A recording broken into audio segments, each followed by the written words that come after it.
Ethan Cole stood at the edge of the observation deck, staring out into the endless expanse of stars. The silence of space was both calming and unnerving, a reminder of how small humanity truly was in the grand scheme of things. He had been on countless missions before, charting new systems, collecting data, and occasionally stumbling upon ancient ruins left behind by civilizations long gone. But today felt different. There was something about this sector of space that made his skin prickle with anticipation. The EOS, Ethan's ship, drifted closer to a dying star, its light flickering like a candle caught in the wind. Around it floated debris, chunks of rock, metal, and ice, but one object stood out among the chaos. It wasn't natural. Ethan squinted through the viewport, his heart quickening as he realized what he was looking at. A derelict alien vessel, ancient and battered, hung suspended in the void. Its surface was covered in strange markings, symbols that seemed to shimmer faintly even in the dim light of the dying star. "Rachel, Daniel, get up here," Ethan called over the comms, his voice steady despite the excitement bubbling inside him. Moments later, Rachel Moore, the team's biologist, and Daniel Hayes, their engineer, joined him on the bridge. Both were seasoned explorers, but their faces mirrored Ethan's awe as they took in the sight of the alien craft. "What do you think?" Ethan asked, breaking the silence. "It's old," Daniel said, leaning forward to examine the ship more closely. "I mean, really old. Look at the design. It doesn't match anything we've seen from known species." Rachel nodded, her eyes wide with wonder. "And those symbols, they almost look alive, like they're moving when you don't look directly at them." Ethan gave a short laugh. "Well, let's not jump to conclusions just yet. We need to take a closer look." The trio suited up and boarded a shuttle, leaving the safety of the EOS behind. As they approached the alien vessel, its sheer size became apparent. It was enormous, easily dwarfing their own ship. The outer hull was pockmarked with damage, evidence of battles fought or perhaps some catastrophic event that had left it adrift for centuries or longer. Once aboard, the air inside was stale and cold, filled with the faint scent of decay. The corridors were narrow and labyrinthine, lined with walls etched in the same shimmering symbols they had seen from outside. Every step echoed loudly, making the silence feel heavier than before. "This place gives me the creeps," Daniel muttered, shining his flashlight down another dark hallway. "Feels like we're being watched." "Focus," Ethan replied, though he couldn't shake the feeling either. Something about this ship felt wrong. Not dangerous necessarily, but unnatural. They eventually came to a large chamber at the heart of the vessel. In the center of the room sat an object unlike anything they had ever seen. It was a sphere, roughly the size of a basketball, made of a crystalline material that glowed faintly with an inner light. The surface was smooth, yet intricate patterns danced across it, shifting and changing as if alive. "What is that?" Rachel whispered, stepping closer. "No idea," Ethan admitted, his voice barely above a whisper. "But it's definitely not human-made." Daniel crouched beside the sphere, running his fingers lightly over its surface. "It's warm," he said, sounding surprised. "Not hot, but warm, like it's generating energy." As if in response to his touch, the sphere began to hum softly. A low vibration spread through the chamber, resonating in their chests. Then, without warning, beams of light shot out from the sphere, projecting holographic images onto the walls. Scenes unfolded before their eyes. Alien cities bustling with life, massive structures towering into the sky. And then suddenly, destruction. Planets crumbling, stars exploding, entire civilizations reduced to ash. Rachel gasped, taking a step back. What is this?" "I think it's showing us history," Ethan said slowly, his gaze fixed on the images. "This must have belonged to whoever built this ship. Maybe it's a record of their downfall." Daniel frowned, standing up straight. "Or maybe it's a warning. You saw what happened at the end. Whatever this thing is, it's powerful and dangerous. Despite Daniel's concerns, curiosity got the better of them. They decided to bring the artifact back to the EOS for further study. Carefully, they loaded it onto the shuttle and returned to their ship. Back in the lab, Rachel and Daniel worked tirelessly to analyze the sphere while Ethan monitored their progress. Hours turned into days as they ran tests, trying to decipher the artifact's purpose. Rachel noticed subtle changes in herself during this time. Whenever she touched the sphere, flashes of unfamiliar landscapes and advanced technologies would flood her mind. At first, she dismissed it as stress or exhaustion, but the visions grew stronger, more vivid. Meanwhile, Daniel discovered that the sphere emitted a unique frequency, a signal that pulsed intermittently into deep space.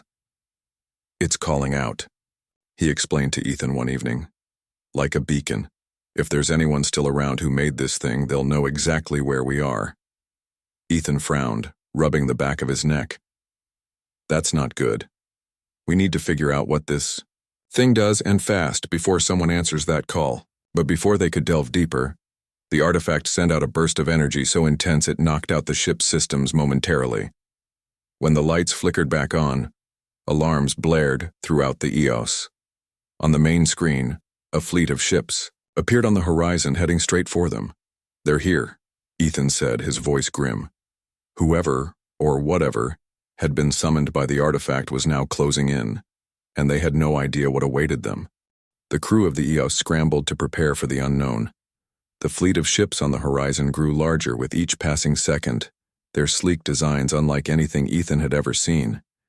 They were angular and sharp, with surfaces that seemed to absorb light rather than reflect it.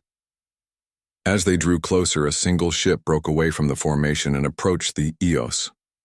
Its size dwarfed their vessel, and an eerie silence filled the bridge as everyone braced for what came next. A voice suddenly echoed through the ship, not over the comms, but directly in their minds. It was calm, but carried an unmistakable weight of authority. "You have taken something that does not belong to you," the voice said. "Return the Nexus core, or face the consequences." Ethan exchanged a glance with Rachel and Daniel. None of them needed to speak to understand the gravity of the situation. These aliens, whoever they were, wanted the artifact back, and they weren't asking politely. "Who are you?"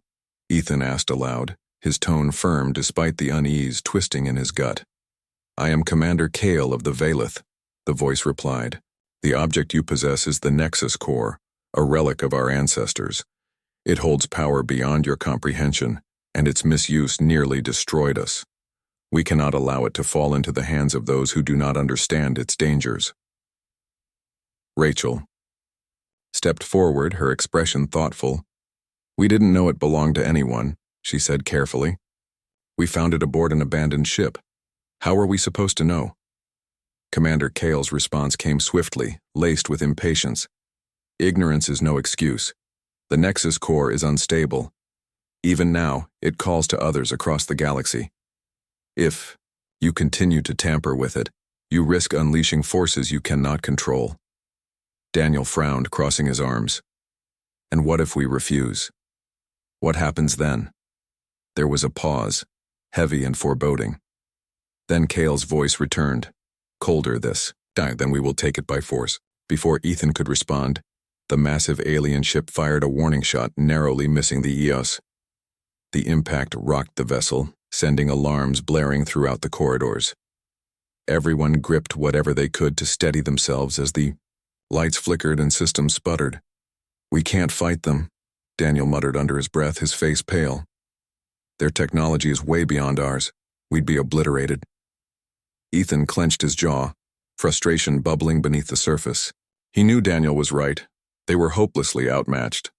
But giving up the artifact wasn't an option either. Not yet. They still didn't fully understand what it was capable of, and handing it over to these aliens felt like a betrayal of everything they stood for as explorers. "We need more time," Ethan said finally, turning to Rachel. "Can you stabilize the artifact? Maybe block its signal so they can't track us?" Rachel hesitated, glancing at the crystalline sphere sitting securely in its containment unit. She had been experiencing strange visions ever since touching it. Flashes of knowledge and imagery that felt both alien and familiar. Part of her wondered if the artifact was influencing her somehow, but she pushed the thought aside. There was no time for doubts now. "I'll try," she said, determination hardening her features. "But I can't promise anything. This thing, it doesn't operate like normal technology." As Rachel worked on dampening the artifact's signal, Ethan ordered the crew to prepare for evasive maneuvers. The smaller size and agility of the EOS might give them a fighting chance against the larger, slower alien ships, if they could just buy enough time to escape. Minutes stretched into eternity as Rachel tinkered with the artifact, her fingers moving quickly over the controls. Sweat dripped down her forehead, and her breathing grew shallow as she focused all her energy on the task. Finally, after what felt like hours, the artifact's glow dimmed slightly, and the pulsing frequency weakened. "It's done," Rachel said, stepping back with a mixture of relief and exhaustion. "At least for now. I don't know how long it'll last." "Good work," Ethan said, nodding sharply. "Let's get out of here before they realize what we've done." With the artifact signal temporarily blocked, the EOS launched into action. Engines roared to life as the ship darted away from the alien fleet, weaving through debris fields and asteroid clusters in an attempt to lose their pursuers. Behind them, the Valith ships gave chase, firing blasts of energy that lit up the void like fireworks. Tension crackled in the air as the crew worked together to navigate the chaos. Ethan barked orders from the bridge, his eyes glued to the view screen as he plotted their course. Daniel manned the engineering station, rerouting power to the engines and shields while muttering curses under his breath. Meanwhile, Rachel monitored the artifact, ensuring its signal remained suppressed. For a while, it seemed like they might actually succeed. The alien ships struggled to keep up with the EOS's erratic movements, their bulk making them less maneuverable. But just as hope began to rise, one of the Valith vessels unleashed a devastating attack.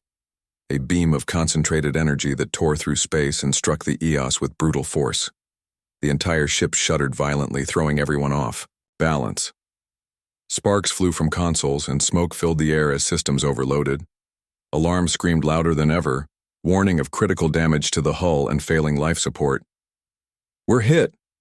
Daniel shouted, frantically working to stabilize the ship's systems. "Shields are down to 20%. Ethan gritted his teeth, scanning the view screen for options. Ahead lay a cluster of dense asteroids, their jagged surfaces reflecting the faint light of distant stars. It was risky, but it might be their only chance. "Take us into the asteroid field," Ethan ordered. Full speed. The EOS surged forward, plunging into the chaotic maze of rocks and ice. The Valith ships followed, their firepower reduced by the tight quarters.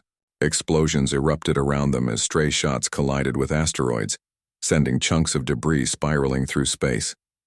Despite the danger, the crew managed to weave through the field, using the terrain to their advantage. One by one, the pursuing ships fell behind, unable to match the EOS agility. By the time they emerged on the other side, the alien fleet was nowhere to be seen. For a moment, there was silence on the bridge. Then, slowly, cheers erupted as the reality of their narrow escape sank in. They had made it for now. But Ethan knew this victory was only temporary. The Valith wouldn't give up so easily, and the artifact itself remained a ticking time bomb. Whatever secrets it held, they needed answers fast.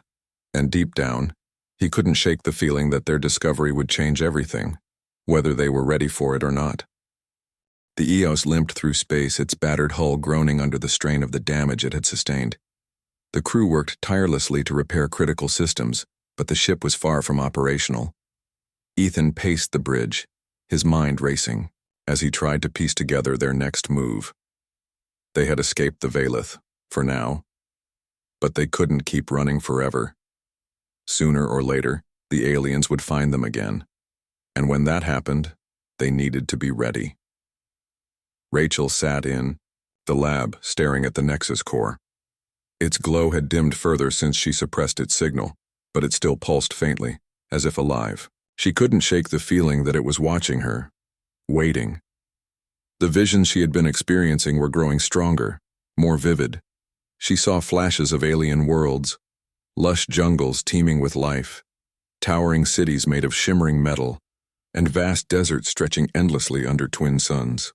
But there were darker images too, planets consumed by fire, civilizations reduced to ash, and stars collapsing into black holes. "What is it trying to show me?" Rachel whispered to herself, reaching out hesitantly toward the artifact. Her fingers brushed its surface and a surge of energy coursed through her body. For a brief moment she felt connected to something vast and ancient, a consciousness beyond human comprehension. Then it was gone, leaving her breathless and shaken. "Rachel," Ethan's voice broke through her thoughts. He entered the lab, his expression tense. "We need to figure out what this thing can do, and fast. If the Valith catch up to us before we understand it, we're done for." "I know," Rachel said, pulling herself together. "But it's not like anything we've ever encountered. It doesn't follow our rules of physics or technology. I think it might be alive in a way." Ethan frowned, leaning against the wall. "Alive? You mean like artificial intelligence?" "No, not exactly," Rachel replied, shaking her head. "It's more organic. Like it's part machine, part living organism. Every time I touch it, I feel something. Memories, emotions, knowledge. It's overwhelming." Daniel walked in just then, wiping grease off his hands with a rag. "Well, whatever it is, it's messing with our systems. I've been getting weird feedback loops in the engines, like the artifact is interfering somehow." "Interfering or communicating?" Rachel asked quietly. Daniel raised an eyebrow. "You really think it's trying to talk to us?" "I don't." "No," Rachel admitted. "But it's possible. Maybe it's trying to warn us or guide us." Ethan crossed his arms, his jaw tightening. "We don't have time for theories. We need answers. Can you use it? Can you make it do something useful?" Rachel hesitated, glancing back at the Nexus core. She didn't fully trust it, but she also couldn't deny its potential. Slowly, she nodded. "I'll try. But I can't guarantee what will happen." With Ethan and Daniel looking on, Rachel placed both hands on the artifact. At first, nothing happened. Then, the sphere began to hum softly, its glow intensifying. Images flooded Rachel's mind once again, but this time they weren't random. They formed a coherent sequence showing her how to interact with the artifact. She focused, channeling her thoughts into it, and suddenly, the entire ship shuddered. "What's happening?" Ethan demanded, gripping the edge of a nearby console. "I'm accessing its power," Rachel said, her voice strained. "It's incredible. This thing could rewrite reality if we knew how to control it." The lights on the EOS flickered, then stabilized. Broken systems came back online, repairs completing themselves in seconds. Outside the ship, a faint shimmer appeared around the hull, a protective barrier generated by the artifact. "Whoa," Daniel muttered, staring at the monitors. "This is insane. It's fixing everything." But the surge of energy wasn't without cost. Rachel staggered backward, clutching her head as pain shot through her skull. The connection broke, and the artifact's glow faded once more. "You okay?" Ethan asked, rushing to her side. "I'm fine," Rachel said, though her voice wavered. "For now, but using it takes a toll. I don't know how much longer I can handle it." Before they could discuss it further, alarms blared throughout the ship. On the view screen, several unidentified vessels appeared on the horizon, closing in fast. "They found us," Ethan said grimly. "Prepare for battle." The crew scrambled to their stations, bracing for another confrontation. But this time, Rachel had an idea. "Let me try something," she said, moving back to the artifact. "If I can tap into its power again, maybe I can disable their ships." "Are you sure about this?" Ethan asked, concern etched on his face. "No," Rachel admitted. "But we don't have a choice." As the enemy ships drew closer, Rachel placed her hands on the Nexus core once more. The hum returned, louder this time, and the artifact's glow illuminated the entire room. Rachel closed her eyes, focusing all her energy on the task. She visualized the enemy ships, imagining them immobilized, powerless. A wave of energy erupted from the artifact, shooting outward in a brilliant burst of light. On the view screen, the alien vessels faltered, their engines sputtering as they lost power. One by one, they drifted helplessly in space, unable to pursue the Eos. The crew erupted into cheers, relief washing over them. "We did it," Daniel said, grinning despite the chaos. "That thing just saved our lives." But Rachel didn't share in their celebration. She slumped against the containment unit, her face pale and sweat dripping down her temples. Ethan rushed to her side, helping her sit down. "That was too much," Rachel murmured, her voice weak. "I don't think I can do it again." Ethan nodded, his expression serious. "You won't have to. Not until we figure out how to use it safely." Despite their temporary victory, the mood aboard the Eos remained somber. They had glimpsed the artifact's immense power, but they also understood its dangers. Using it came at a cost, one that Rachel might not be able to bear indefinitely. Deciding they needed reinforcements, Ethan set a course for Proxima Centauri 4, a human colony located near the edge of explored space. It was risky bringing the artifact so close to populated areas, but they had no other options. They needed help, and they needed it fast. When they arrived, the colony's governor, Laura Bennett, greeted them with skepticism.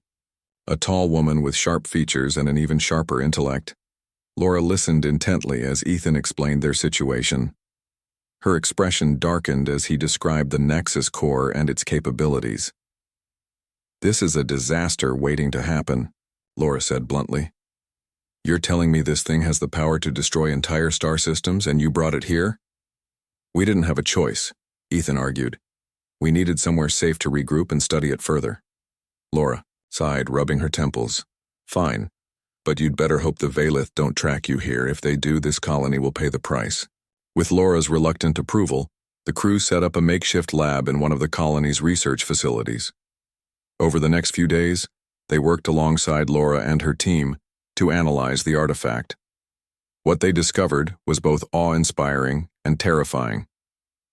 The Nexus core contained blueprints for advanced technologies, weapons capable of obliterating planets, engines that could bend space-time, and tools that could terraform barren worlds into lush paradises.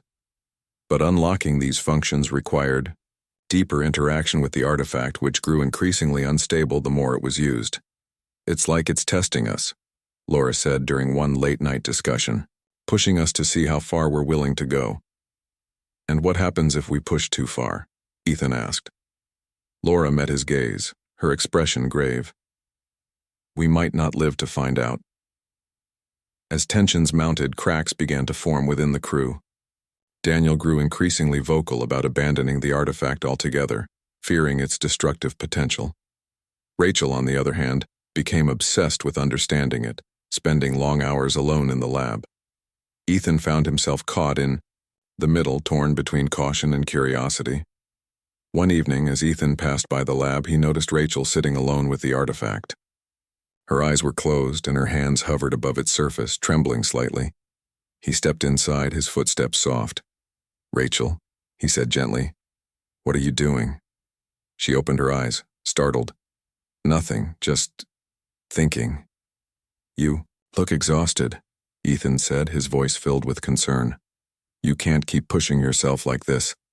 "I have to," Rachel replied, her tone resolute. "This thing, it's showing me things, Ethan.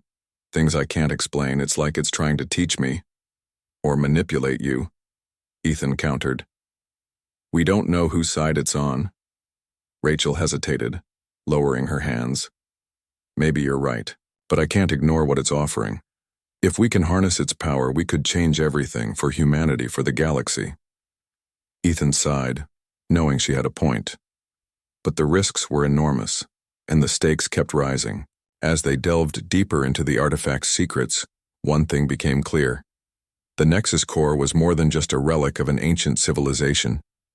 It was a key to unimaginable power and unimaginable danger. And whether they liked it or not, they were standing at the precipice of a decision that would shape the future of the galaxy. The tension aboard the Eos was palpable. Days had passed since their arrival at Proxima Centauri 4, and the crew's disagreements over the Nexus core had reached a boiling point. Ethan tried to mediate, but the divide between Rachel and Daniel, only deepened. Rachel insisted that the artifact held answers humanity desperately needed, while Daniel argued it was too dangerous to keep. Laura Bennett, the colony's governor, watched from the sidelines, her sharp eyes missing nothing. "You're playing with fire," Daniel snapped during one heated argument in the lab. "Every time we use that thing, it gets more unstable. What happens when it decides we're not worth keeping around? We can't just give up on it." Rachel shot back, her voice rising. "Do you realize what this could mean for us? For everyone? We have a chance to change the galaxy for the better." "At what cost?" Daniel demanded, throwing his hands up. "How many lives are you willing to risk for your little experiment?" Before Rachel could respond, Ethan stepped between them, his expression stern. "Enough. We don't have time for this. The Valith are still out there, and they're not going to wait for us to make up our minds." His words hung heavy in the air, silencing both sides, but the unease remained, simmering beneath the surface. Unbeknownst to the others, Daniel had begun to lose faith entirely. He spent hours alone in his quarters, staring at the walls as doubt gnawed at him. The artifact terrified him, not because of its power, but because of what it represented: humanity's greed and recklessness. He couldn't shake the feeling that they were repeating the same mistakes that had led to the downfall of the Valith's ancestors. And he wasn't about to let history repeat itself. One night, after most of the crew had gone to bed, Daniel made his move. He slipped into the lab where the Nexus core was being studied, careful to avoid detection. His heart pounded as he approached the containment unit, his mind racing with conflicting thoughts. Was he doing the right thing? Could he live with himself if he betrayed his friends? Taking a deep breath, Daniel activated a portable transmitter he'd been working on in secret. The device emitted a low-frequency signal designed to mimic the artifact's own beacon. Within moments, the signal reached out into space, carrying a message encrypted in the language of the Valith. It contained coordinates for the colony and an offer. When Commander Kale received the transmission, his response was immediate. A fleet of Valith ships set course for Proxima Centauri 4, their engines blazing through the void. All Daniel had to do now was wait. The next morning, Ethan noticed something was off. Rachel seemed distracted, her usual focus replaced by a distant look in her eyes. When he asked her about it, she shrugged, claiming she hadn't slept well. But Ethan knew better. Something was wrong. Later that day, Laura called an emergency meeting in the colony's command center. Her face was grim as she addressed the group. "We've detected unusual activity near the edge of the system, multiple ships heading straight for us." Ethan's stomach dropped. "The Valith." Laura nodded. "It looks like they found us, and they're bringing reinforcements." Panic spread among the crew, but Ethan forced himself to stay calm. "How long until they arrive?" "Less than 24 hours, Laura replied. "Maybe less if they push their engines." "That's not enough time to evacuate the colony," Ethan muttered, running a hand through his hair. "We need another plan." Rachel stepped forward, her expression determined. "We use the artifact. If I can access its power again, maybe I can hold them off long enough for the colony to prepare." "No," Daniel said sharply, stepping into the room. Everyone turned to look at him, surprised by the intensity in his voice. "That thing is too dangerous. Every time we use it, it gets worse. We can't keep relying on it." "And what do you suggest we do instead?" Ethan asked, his tone icy. "Sit here and wait for them to blast us out of existence?" Daniel hesitated, guilt flashing across his face. But before he could answer, alarms blared throughout the facility. On the monitors, several smaller Valith ships appeared on the horizon, moving faster than expected. "They're here," Laura said, her voice tight with urgency. "Get to your stations, now." Chaos erupted as the crew scrambled to prepare for the attack. Ethan ordered everyone to take defensive positions while Rachel returned to the lab to ready the artifact. Despite her exhaustion, she knew they didn't have a choice. This might be their last stand. As the first wave of enemy ships entered orbit, the colony's defenses sprang to life. Laser turrets fired relentlessly, trying to hold off the invaders. But the Valith ships were heavily armored, shrugging off most of the attacks. One by one, they descended toward the surface, preparing to land troops. In the lab, Rachel placed her hands on the Nexus core once more. The hum returned, louder and more intense than ever. Images flooded her mind. Alien landscapes, advanced technologies, and glimpses of battles fought across the stars. She focused all her energy on channeling the artifact's power, visualizing a barrier strong enough to protect the colony. Outside, a shimmering dome of energy enveloped the settlement, deflecting incoming fire and forcing the Valith ships to retreat temporarily. Cheers erupted among the defenders, but Rachel collapsed to her knees, gasping for air. The strain of using the artifact was becoming unbearable. Meanwhile, Ethan discovered Daniel's betrayal. While reviewing security footage, he spotted Daniel, sneaking into the lab late at night and activating the transmitter. Fury surged through him as he confronted Daniel in the command center. "You sold us out," Ethan growled, his voice low and dangerous. "You led them right to us." Daniel refused to meet his gaze, shame written all over his face. "I did what I thought was best. That artifact is a curse. Humanity isn't ready for it." "You had no right," Ethan shouted, grabbing Daniel by the collar. "People are going to die because of you." Before things could escalate further, Laura intervened. "Save it for later. Right now, we have bigger problems." She was right. The Valith weren't giving up easily. Reinforcements poured into the system, overwhelming the colony's defenses. The energy barrier generated by the artifact flickered, struggling to hold under the relentless assault. Realizing they couldn't win a direct confrontation, Ethan came up with a desperate plan. "We need to hide the artifact," he said. It's somewhere they won't find it." "Where?" Laura asked, skeptical. "There's an uninhabited moon nearby," Ethan explained. "If we can get the artifact there and disable its signal completely, maybe we can buy ourselves some time." Rachel nodded weakly, still recovering from her earlier exertion. "I'll go with you." "No," Ethan said firmly. "You're staying here. You've done enough. Let me handle this." But Rachel shook her head, determination hardening her features. "I'm the only one who can control it. If something goes wrong, you'll need me." Ethan wanted to argue, but he knew she was right. Together, they loaded the Nexus core onto a shuttle and launched into space, leaving the chaos of the colony behind.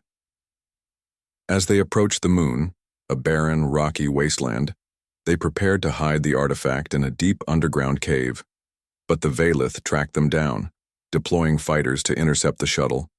Ethan piloted the craft with skill, dodging blasts and weaving through narrow canyons. Finally, they reached the cave and landed inside, sealing the entrance behind them. Working quickly, Rachel began dismantling parts of the artifact, attempting to permanently disable its signal. But the process triggered a reaction, causing the Nexus core to emit a blinding light. Energy surged through the cave, threatening to consume everything. "I can't stop it," Rachel cried, panic rising in her voice. "Yes, you can," Ethan urged, gripping her shoulders. "Focus. You've done this before." Closing her eyes, Rachel reached out to the artifact one final time. Instead of trying to suppress its power, she embraced it, merging her consciousness with the ancient relic. In that moment, she became one with the Nexus core, wielding its full potential. A massive pulse of energy erupted from the cave, spreading outward in a shockwave that engulfed the entire moon. When the light faded, the Valith fleet was gone, trapped in subspace, unable to return. But so was Rachel. Ethan stood alone in the cavern, staring at the empty space where she had been. Tears welled in his eyes as he realized the magnitude of her sacrifice. She had saved them all, but at a terrible cost. Back at the colony, news of Rachel's heroism spread quickly. Though grief weighed heavily on everyone, her actions inspired hope. Humanity had been given a second chance. Thanks to her bravery, Ethan returned to the EOS, carrying fragments of the Nexus core salvaged from the cave. Its power was gone, but its legacy remained. As the ship departed Proxima Centauri 4, Ethan gazed out at the stars, vowing never to forget what Rachel had done. The galaxy was vast and full of mysteries, but one truth was clear.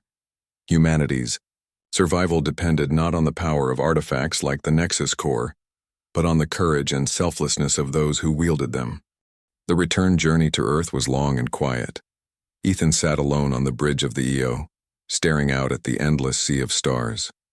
The weight of what had happened pressed heavily on him, a constant reminder of the choices they had made, and the sacrifices that had followed. Rachel's absence left a void in the crew, one that no amount of time or distance could fill. Her final act of merging with the Nexus Core to save humanity haunted Ethan, replaying in his mind like a scene from a tragic story. When the EOS finally entered Earth's orbit, the planet below looked as serene as ever, its blue oceans and swirling clouds untouched by the chaos that had unfolded light years away. But Ethan knew better. Humanity stood on the edge of a precipice, teetering between progress and destruction. The Nexus Core had shown them both the heights they could achieve and the depths they could fall into. Now it was up to those in power to decide which path to take. The Governing Council convened immediately upon Ethan's arrival. Representatives from every major faction filled the chamber, their faces a mix of curiosity, fear, and greed. Some saw the fragments of the artifact Ethan carried as a stepping stone to dominance in the galaxy. Others viewed it as a ticking time bomb, a relic too dangerous to keep. Ethan stood before them, his voice steady but tinged with exhaustion, as he recounted everything that had happened. "We found the Nexus Core," he began, holding up a shard of the crystalline sphere. "It showed us visions of worlds beyond our imagination, technologies we could barely comprehend. But it also showed us destruction, civilizations wiped out because they couldn't control its power." He paused, letting his words sink in. "Rachel Moore gave her life to stop the Valith and protect us. She used the artifact's power not for conquest but for sacrifice. If we honor her memory, we'll do the same." The room fell silent, the gravity of his statement hanging in the air. For a moment it seemed like the council might listen. Then the arguments began. "It's too valuable to destroy," one representative said, leaning forward. "Think of what we could learn from it. This could be the key to securing humanity's place in the galaxy. And what if someone else finds it?" Another countered. "What if the Valith come back, or worse, what if someone uses it against us?" The debate raged for hours, voices rising and tempers flaring. Ethan watched silently, his jaw clenched. He had seen firsthand the cost of underestimating the artifact's dangers. It wasn't just a tool, it was alive, unpredictable, and far beyond human understanding. Yet the allure of its power was undeniable, even to those who claimed to fear. Finally, Laura Bennett stepped forward. Her presence commanded attention, her sharp gaze cutting through the noise. "Enough," she said firmly. "This isn't about politics or ambition. It's about survival. The Nexus Core is dangerous, yes, but it's also a test of whether we're ready to wield such power responsibly." She turned to Ethan, her expression softening slightly. "You've brought us these fragments. Let them serve as a reminder, not of what we can gain, but of what we stand to lose. Seal them away, out of reach, until we're wise enough to handle them without repeating the mistakes of the past." Her words struck a chord, and after much deliberation, the council agreed. The remaining pieces of the Nexus Core were locked in a secure vault, buried deep beneath the Earth's surface. A single phrase was etched onto the vault's door: "Handle with care." In the weeks that followed, Ethan struggled to adjust to life back on Earth. The mission had changed him in ways he couldn't fully articulate. He attended memorials held in Rachel's honor, listening as people spoke of her courage and selflessness. Her name became synonymous with sacrifice, a symbol of humanity's potential to rise above its flaws. One evening, Ethan found himself standing on a hill overlooking the city. The lights twinkled below, a testament to human ingenuity and resilience. Yet he couldn't help but feel a pang of unease. The Nexus Core was gone, but its influence lingered. In the stories told, the lessons learned, and the questions it had raised about humanity's future. As he gazed at the stars, Ethan thought, about the civilizations that had once possessed the artifact. They had reached unimaginable heights only to crumble under the weight of their own hubris. Would humanity follow the same path? Or would they find a way to break the cycle? A gust of wind swept across the hill, carrying with it a sense of calm. Ethan took a deep breath, letting the cool night air clear his mind. Whatever challenges lay ahead, he knew one thing for certain. Humanity's greatest strength wasn't its technology or its weapons. It was its ability to adapt, to learn, and to grow.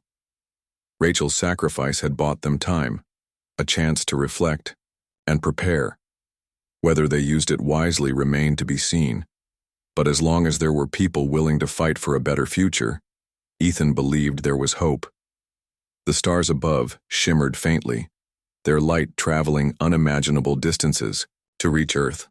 Each one represented a world, a story, a possibility, and somewhere among them perhaps was the legacy of the Nexus Core, a reminder of the power humanity had glimpsed and the responsibility it carried. Ethan smiled faintly, feeling a renewed sense of purpose. The galaxy was vast and full of mysteries, waiting to be uncovered. And though the road ahead would be fraught with challenges, he knew humanity wouldn't face them alone. Together they would forge a new path, one guided not by fear or greed, but by the lessons of the past and the promise of tomorrow. Turning away from the view, Ethan walked back toward the city, ready to face whatever came next. The stars watched, silently, their light a beacon of hope in the endless expanse of space.